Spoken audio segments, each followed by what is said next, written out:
నిర్గమకాండము 38వ అధ్యాయము. మరియు అతడు తుమ్మకర్రతో దహన బలిపీఠమును చేసెను.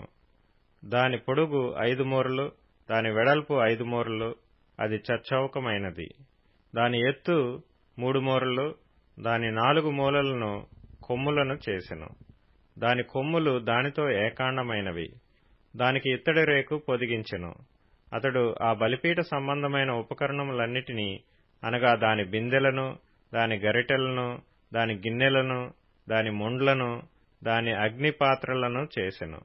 దాని ఉపకరణములన్నిటినీ ఇత్తడితో చేసెను. ఆ బలిపీఠము నిమిత్తము దాని జవ క్రింద దాని నడిమి వరకు లోతుగానున్న వల వంటి ఇత్తడి జల్లెడను చేసెను. మరియు అతడు ఆ ఇత్తడి జల్లెడ యొక్క 4 మూలలలో దాని మోతకర్రలుండు 4 ఉంగరములను పోతపోసెను. ఆ మోతకర్రలను తుమ్మకర్రతో చేసి వాటికి రాగి రేకులు పొదిగించెను. ఆ బలిపీఠమును మోయుటకు దాని ప్రక్కలనున్న ఉంగరములలో ఆ మోతకర్రలు చునిపెను. పలకలతో బలిపీఠమును గుల్లగా చేసెను. అతడు ప్రత్యక్షపు గుడారము యొక్క ద్వారమున సేవింపవచ్చిన సేవకురాండ్ర అద్దములతో ఇత్తడి గంగాళమును, దాని ఇత్తడి పీటను చేసెను. మరియు అతడు ఆవరణము చేసెను. కుడివైపున అనగా దక్షిణ దిక్కున 100 మూరల పొడుగు గలవియు పేనిన సన్ననారవియు నైన తెరలుండెను. వాటి స్తంభములు 20, వాటి ఇత్తడి దిమ్మలు 20. ఆ స్తంభముల వంకులను, వాటి పెండె బద్దలను వెండివి. ఉత్తర దిక్కుననున్న తెరలు 100 మూరలవి. వాటి స్తంభములు 20, వాటి ఇత్తడి దిమ్మలు 20. ఆ స్తంభముల వంకులను, వాటి పెండె బద్దలను వెండివి. పడమటి దిక్కున తెరలు 50 మూరలవి. వాటి స్తంభములు 10, వాటి దిమ్మలు 10. ఆ స్తంభముల వంకులను, వాటి పెండె బద్దలను వెండివి. తూర్పు వైపున అనగా ఉదయపు దిక్కున 50 మూరలు. ద్వారము యొక్క ఒక ప్రక్కను తెరలు 15 మూరలవి. వాటి స్తంభములు 3, వాటి దిమ్మలు 3.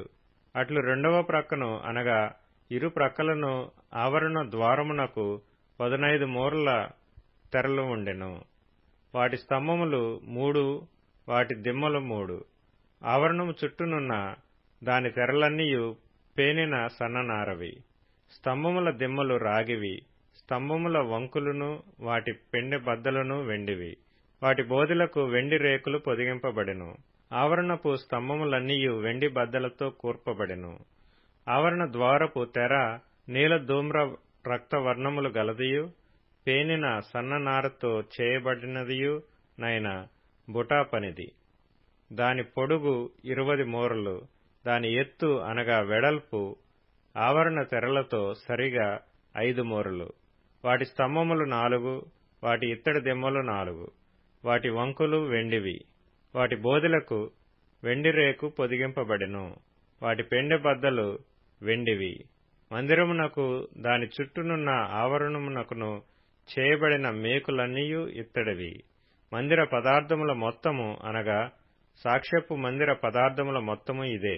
ఇట్లు వాటిని యాజకుడైన అహరోను కుమారుడగు ఈతామారు లేవీల చేత మోషే మాట చొప్పున లెక్క పెట్టించెను. యూదా గోత్రికుడైన హూరు మనుమడును, ఊరు కుమారుడునైన బెసలేలు యెహోవా మోషేకు ఆజ్ఞాపించినదంతయు చేసెను. దాను గోత్రికుడును, అహీసామాకు కుమారుడునైన అహోలీయాబు అతనికి తోడై ఉండెను. ఇతడు చెక్కువాడును, విచిత్రమైన పని కల్పించువాడును, నీల ధూమ్ర రక్తవర్ణములతోనూ సన్ననారతోనూ బుటా పని చేయువాడనై ఉండెను. పరిశుద్ధ స్థల విషయమైన పని అంతటిలోనూ పని కొరకు వ్యయపరచబడిన బంగారమంతయు అనగా ప్రతిష్ఠింపబడిన బంగారు పరిశుద్ధ స్థలపు తులము చొప్పున 116 మణుగుల 530 తులములు. సమాజంలో చేరిన వారి వెండి పరిశుద్ధ స్థలపు తులము చొప్పున 400 మణుగుల 1575 తులములు.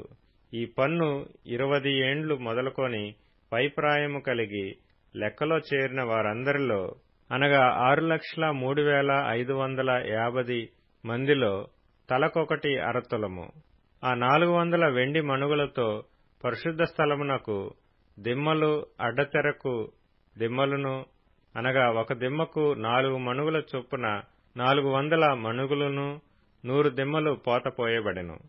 1575 తులముల వెండితో అతడు స్తంభములకు వంకులను చేసి వాటి బోదెలకు పొదిగించి వాటిని పెండె బద్దల చేత కట్టెను.